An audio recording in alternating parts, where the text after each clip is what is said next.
देखते आज्ञा आमर जी यही 3-4टा वार्ड लोक मानकर ये सबू आम गाधो पाद करूँ एठू आम यही पानी आम चलुलु एबे वर्तमान के आमर जो अवस्था हो जाइए आमर 60 वर्ष आम पिला बिलू मुझे देखुची बहुत लोक मैंने खुशी होते ए लाबाड़ी लोक मैंने केते जन कहले कौन एमती असुविधा कल कौन लोक मैंने तुम नथिल कि एटा कहीं तुम पानी छाड़देल एबे गाई गोरु जबू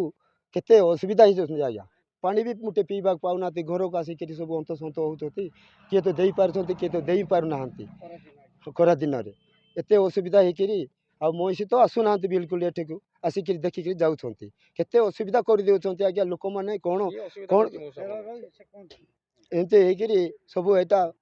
आम भी नथिलु से मैंने क्या पचार नक आसिक ये देसी गाड़ी आणिक खोली दे सारी अरे मु फुलबाणी आसुली देखिली अरे कौन पाटा गोटे खोलने पंचायत खोलना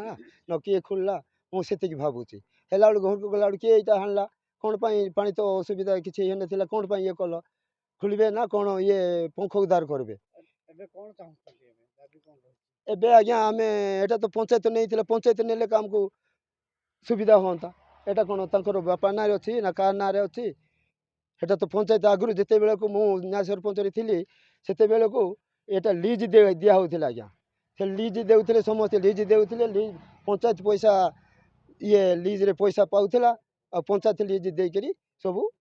जो मैंने जड़े टेंडर नेउथिले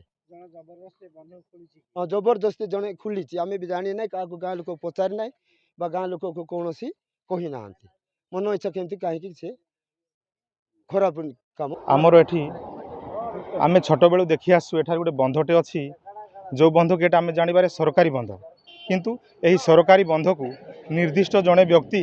हाइजा कर जेसीबी आनी मन इच्छा यहाँ खोली देइछंती जो द्वारा कि गाई गोरु ठू आरंभ कर मनीष जीवन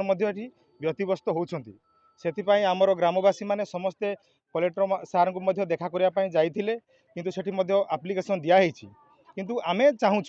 जे प्रकृत जोटा सरकारी बंधटी सरकारी जगह को पंचायत को जाऊ एवं पंचायत रो रूल रेगुलेशन हिसाब से सेटा आमर जमती टेंडर हेबा कथा हो एटा पंक उद्धार हो तेणु निर्दिष्ट व्यक्ति जो व्यक्ति जने खोली एगेन्स्ट कार्यानुष्ठान हो बोली आमे समस्त गाँवासी तरफ दाबी करूँ।